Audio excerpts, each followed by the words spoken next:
welcome back once again to the indoor hillside for some more winter indoor gardening tips and advice. Now, look in front of you right here, guys. What is this? This is a snake plant, also called mother-in-law's tongue, because I guess these long blades with the sharp little tips on the end there, maybe something to it. Not sure, but as you can tell, this thing has gotten way overgrown. Now, if you can imagine this, last year about this time, this is almost 1 year of growth. I started with one little plant, maybe two, about this size right here in the middle, and this is the mother plant right here, and has put all these little offshoots off to just been multiplying itself. But now I'm going to divide this, show you how I do it, and give you some tips to propagate this plant and spread the love to all your friends and family who may want a free plant along the way. So let's check it out. All right, so first things first, we need to get this thing out of the pot. Okay, now so do this somewhere that you're not going to be afraid to make a mess, because really it's going to get kind of messy and there's nothing you can really do about it when the plant gets this overgrown. You're just going to have to go with it. Okay, so I prefer to just kind of tip the plant on the side. You're going to kind of work it out a little bit carefully, holding the bottom, that way it doesn't kind of, it's really in there. There we go, that's coming. All right, so first things first, we got this thing broken apart. Now check out all these roots in here. See how densely these are wrapped around? Way over time to repot this. So what we're gonna do now is kind of, so right this little section there where there's kind of some plants missing, I've already kind of taken some divisions from this earlier, but as you can see how tightly wound this plant was inside of the pot. Now here's a really good up close how this plant divides. You see the main stalk right here, how it's kind of putting a little shoot on. This is going to pop up and it's going to form its own new plant. Okay, so it does this so prolifically that it will fill the plant up completely. So what I like to do is just kind of gently tease the roots apart a little bit like this. Now don't be too afraid, you might break some of these smaller roots. Hey, look, a worm. Yeah, neat. Hey, worm. So there you go. It's going to kind of pull it apart from this main thing here. And it's going to seem a little bit cruel, but these plants can take it. And mostly it's just getting it started with breaking it apart. And there you go. So this one plant right here can be divided into at least two, if not three. Okay, and we're just going to repeat this process over and over again, very gently. You can use some pruning shears like this. It really makes it easier for you. I like using my hands because it's going to kind of I guess you kind of feel better. You're not just going to be arbitrarily like ripping through the roots and all. So let me go ahead and get this plant divided, kind of show you how I'm doing it. You guys follow along, and we'll come back with the next step once this thing's all torn apart.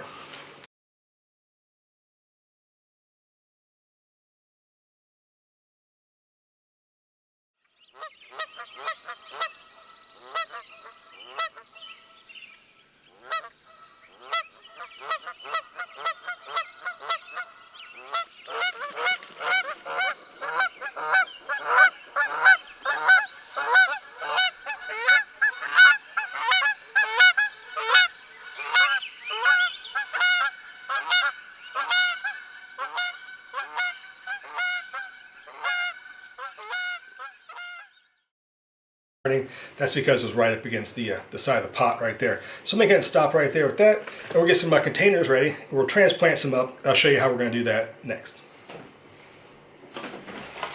Okay, so this couldn't be any simpler. Okay, what we're going to do is, maybe if you see this old soil here like this, it's really loose and crumbly, it's got a lot of root mass in it.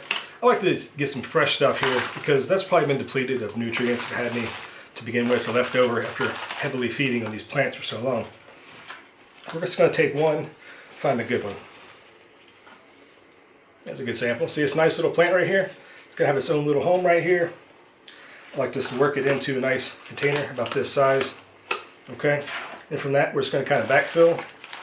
It's a lot easier to do this when you have more hands available, but for the camera purposes. Okay, you're just going to kind of keep it like that, backfill it, keep so it's nice and firm, kind of supporting itself. Now, these plants are going to be kind of floppy, flimsy at work first because, there's not really much stability as they're kind of growing on top of each other, okay?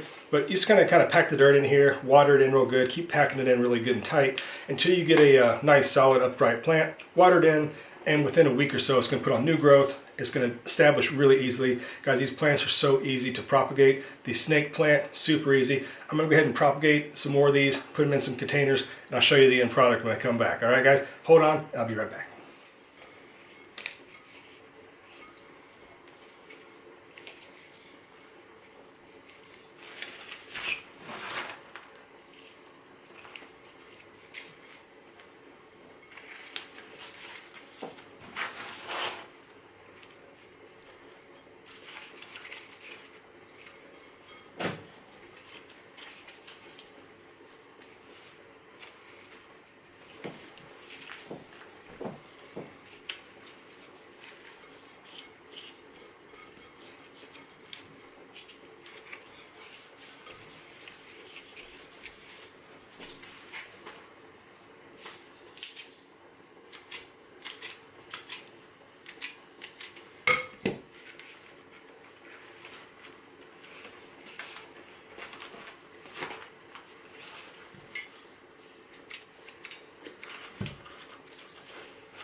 Now I will show you this right here. Now see, this is the growing tip like I mentioned before, how they kind of come up like that, how they divide up.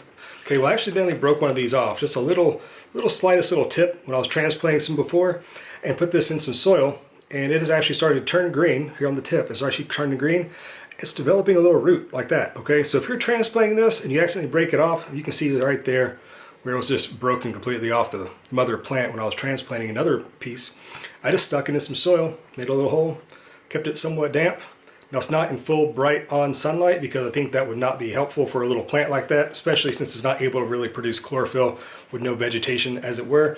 So I can keep it in over here on my succulent shelf where it gets indirect light, stays nice and warm and humid here in the plant room, and it has responded greatly. So don't be afraid that if you do divide and you break something off, like I said, this plant is going to want to grow. That's what it does. Super easy to grow and propagate. So let me get the last ones propagated in and show you kind of the full how much I've divided this one little container, what it's produced, okay? Okay, and this right here, the offshoot, how it comes down, I'm just gonna go in like right about here, chop that off like I showed you with the other one that broke off. This little piece right there. The only reason I'm doing this now, guys, is because there's no way I can keep a pot that's gonna actually be able to accommodate that with the just the shape, overall shape of the plant. So all the kind of excess was cut off. If you have a lot of extra runners like that, it's no big deal. You can come through here and kind of prune these roots off, which will stimulate more root growth anyhow once it gets into the new container. And just like that, guys, it's that easy. Seriously, just don't be afraid. So these plants are super forgiving. If you're someone who has a hard time keeping a house plant alive, I recommend you try this one out because, well, like I said, it's super easy not only to propagate, to keep alive. It actually thrives better on neglect than it does with some love and tenderness. So if you're that kind of person who's going to kind of neglect your plants, or it's going to be something that you're not really going to focus on too much, but you want some greenery and some life in the house, I recommend this one right here. This plant's super tough, super hardy. All right, last but not least, I'm going to go ahead and just transplant these two little shoot cuttings here. Kind of put these down in the see that one there has some good roots on it already. So put that one there like that. And this one has a root. See that root right there? Already coming off of it. Kind of, you see in the light, kind of dangling off. There you go. Well, trust me on that, guys. That's going to go in there. Nice little covering. You don't want to bury the growing tips. And it's that simple. There you go. So let's go ahead and see how many plants this one container has turned into.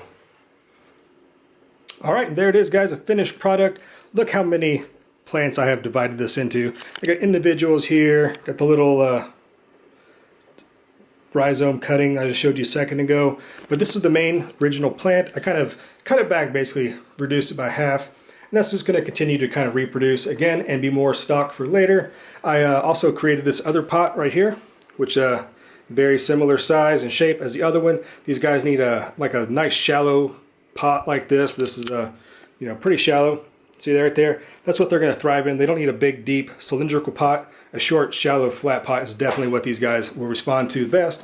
Walking over here real quick, I mean, you just see there's one here. It's kind of shadow's not doing the best justice on it, but there you go. 1, 2, 3, 4, 5, 6, 7, 8. There's like 15 different plants I got from just this one original cutting.